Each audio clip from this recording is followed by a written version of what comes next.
sea, la tarea de decodificación incluye identificar instrucciones individuales. La identificación de instrucciones individuales por ahí no se ve tanto o no se destaca tanto en los procesadores RISC que hemos trabajado, porque los procesadores RISC leíamos instrucciones completas, todas las instrucciones tenían una palabra, así que leer una palabra significa leer una instrucción, sino que se ve más en los procesadores CISC, en donde las instrucciones tienen entre una y n palabras o bytes de largo. De hecho, en los 21 actuales, las instrucciones pueden tener entre 1 y 28 bytes de longitud, algunas muy específicas. Y entonces el proceso de decodificación es una mezcla entre decodificación y fetching de nuevos bytes hasta que termino o hasta que identifico dónde está el fin de la instrucción. ¿Sí?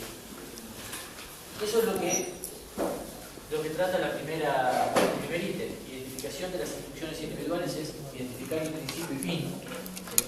O en todo caso los límites, sabiendo que el límite es el fin de la instrucción y el principio de la otra. Determinación de los tipos de instrucción es analizar el o los múltiples códigos de operación. ¿Se acuerdan al menos que en el MIPS que estudiamos? La funcionalidad de la instrucción me la decía el código de operación en algunas, o el código de operación me decía que tenía que ir a mirar el campo de función en otras. ¿Sí? En las instrucciones de procesadores de juego complejos, de instrucciones, los CISC, eventualmente detectar la función de la instrucción si el procesador sea un poquitito más complejo. ¿Sí? Pero bueno, la cuestión es que tengo que determinar qué instrucción es. Acto seguido tengo que determinar dependencias entre esa instrucción y eventualmente al menos las otras S-1 instrucciones del fetch group que acabo de leer. ¿Sí? La decodificación va a depender altamente de dos cosas. Por un lado va a depender del set de instrucciones, que usualmente se linealiza para un procesador determinado de su arquitectura a nivel del set de instrucciones. Esto no solo habla del set de instrucciones en particular, sino que habla de los registros y cómo se utilizan, de los modos de direccionamiento, etc. ¿Sí? Y obviamente va a depender fuertemente del ancho del pipeline. ¿Sí? Vamos a ver que la tarea parece simple en principio, pero puede complicarse un poquito.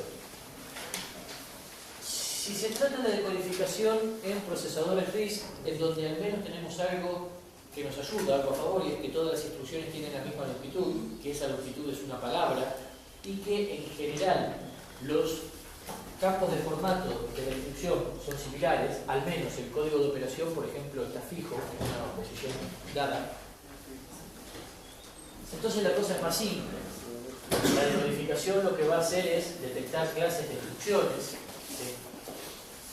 tipos de recursos requeridos, ya sabiendo qué tipo de operación es. Yo sé si es una operación de registro, entonces los tipos de recursos son registros. Si es una operación de memoria, entonces sé que necesito el recurso de memoria, etc. ¿Se acuerdan que, y se hace generalmente en la etapa de decodificación, podíamos adelantarnos y en la etapa de decodificación calcular la dirección de salto, si la instrucción es una instrucción de salto, ¿sí? Cosa que nos quedaba únicamente calcular la condición en la etapa de ejecución de la instrucción, si era una instrucción de salto. Usualmente, todos estos procesos que vinculan a identificar tipos de instrucciones, clases de instrucciones, tipos de operandos, etc., involucran un agregado de bits adicionales, en general, como se pone acá, hasta 4 bits por instrucción. Para una instrucción de 32 bits, agregado de 4 bits no es tanto. ¿Sí?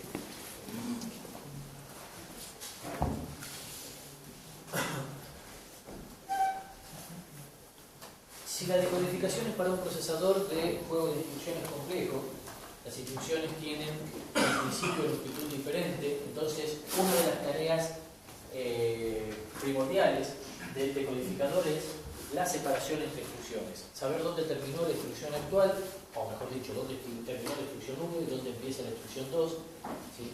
Cuántos bytes adicionales hay que leer.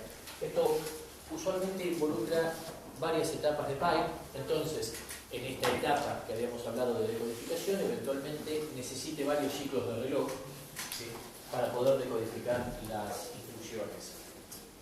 Otra tarea, localización de código de operación y operandos, ¿sí? Acá las soluciones de diferentes empresas han sido diferentes, pero en general hay una tendencia que se ha dado en el mercado. De los mayores representantes a nivel de diseño de procesadores, IBM con los PowerPC, los Spark, Intel con su línea Pentium, etc. Casi como que Intel es el único que ha quedado en el mercado que tiene y sigue manteniendo procesadores con juego de instrucciones CISC. El resto ya ha empezado, como IBM, de hecho los R, lo que sea, R5000, R6000, R10000 de IBM son los sucesores del MIPS que estudiamos en arquitectura 1, bueno, y que hemos estudiado en arquitectura 2 hace unos años, y ya son procesadores RISC de movida, ¿sí? Lo mismo con Spark, lo mismo los procesadores de la rama de Apple, pero para los procesadores de la línea Intel, los Pentium en adelante, son CISC. Intel de alguna manera, por mantener compatibilidad, por ser fiel a los usuarios, por las razones que sea, mantiene esa arquitectura, ese ISA de tipo CISC, que es lo que Intel denomina el IA32. Ese es el set de instrucciones básico del 386, del 486 y del Pentium 1 hasta el Pentium Pro. ¿Sí? Pero internamente han reconocido que es más fácil trabajar en modo RISC. ¿Sí? Esto es con instrucciones de una palabra, con instrucciones de los campos, código de operación, registro, o sea, operandos, fuente, operandos destino, etcétera, en posiciones fijas. Y entonces, la tarea de decodificación involucra una primera parte que es transformar de CISC a RISC. ¿Sí? En el caso de Pentium, ¿sí?, hasta el Pentium 6, la caché de instrucciones entrega 16 bytes, o sea, entrega grupos de 16 bytes. No necesariamente son grupos de 16 bytes que han sido leídos por el fetching. Obviamente siempre se leen por la etapa de fetching. Pero queda claro que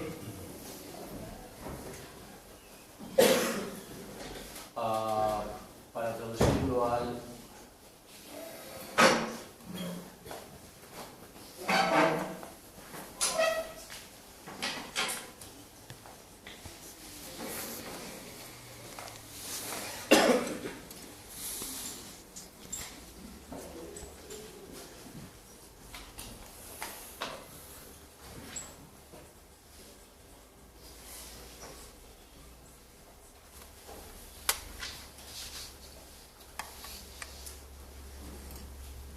la I-caché es la última de las caché fuera del procesador, en realidad está dentro del procesador, pero si quieren, fuera de la ruta de ejecución segmentada que habíamos visto, que en todo caso comenzaba siempre con el fetching. ¿Sí? Las instrucciones están en la I-caché, el fetching lee a 16 bytes de esta I-caché y lo va poniendo en este buffer de instrucciones, ¿sí?, que es este buffer de acá. A partir de ese buffer de instrucciones, lo que hay es 3 decodificadores que trabajan en paralelo dentro de la etapa de decodificación.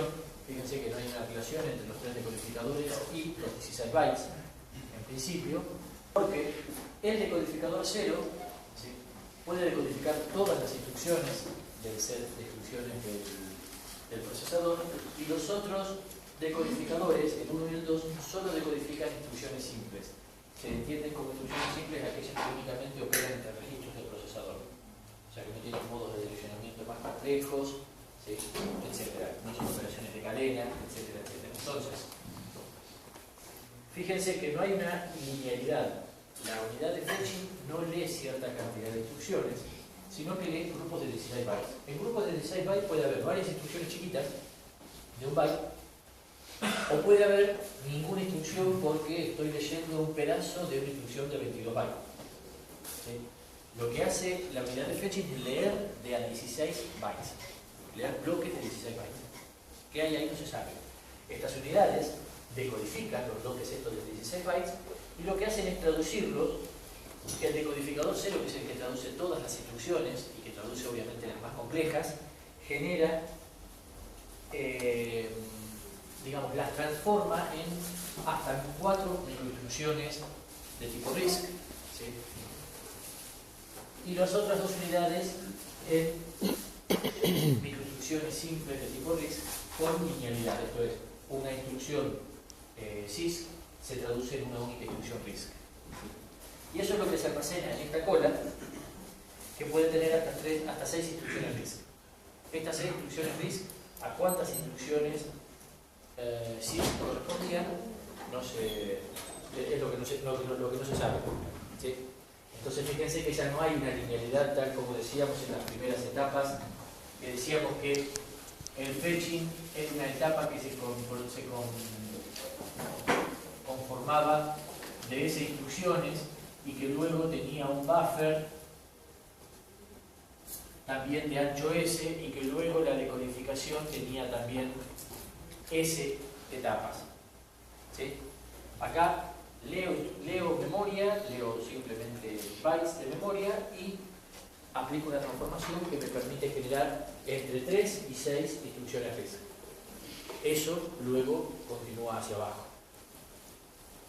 Me pregunta, ¿eso ocasiona pérdida de ciclos? ¿Vos decís en cuántos ciclos se hace esto? Usualmente creo que en hasta 3 ciclos. ¿Sí? Lo que sí es que como va generando ya varias instrucciones RISC, ¿sí? Digamos, siempre hay algo que tenemos que hablar. Un procesador, cualquiera, un procesador hasta de los más simples, ¿sí?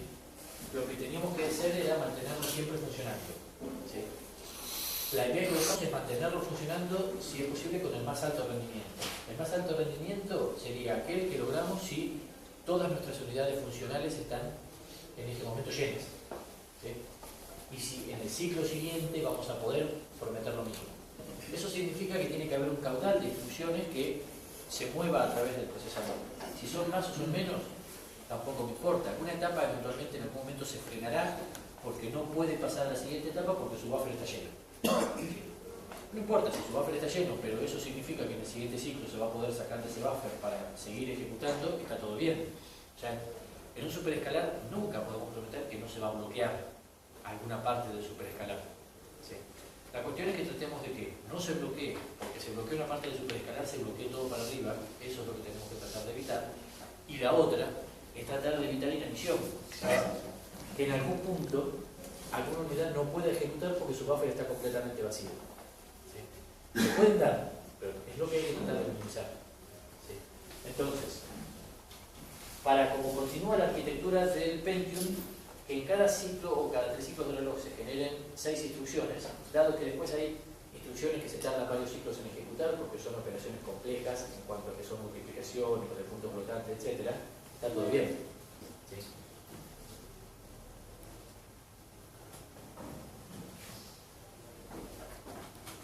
Problemas. Para muchos superescalares con juegos de instrucciones CISC, ¿sí? El hardware de decodificación puede ser muy complejo, requerir varias etapas de pipeline, como dijimos para el Pentium, no estoy seguro, creo que son 3, no recuerdo bien. Cuando el número de etapas de decodificación se incrementa, aumenta la penalización de salto en términos de ciclos, ¿sí? Recuerden que dijimos recién que en el caso de un salto, ¿sí?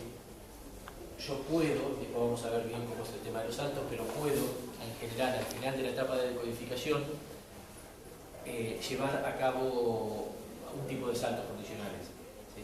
Si alargo mi etapa de decodificación, entonces necesariamente tengo que postergar la cantidad de ciclos en las que puedo adelantar un salto, y eso hace que pierda más instrucciones, ¿sí? Acuérdense que cada vez que hago un salto, técnicamente se pierden todas las instrucciones que están entre el PC y el salto. Si alargo esto, pierdo más instrucciones, ¿sí? Entonces, una solución, sobre todo para solucionar la primera parte, que es acortar la complejidad de la etapa de decodificación,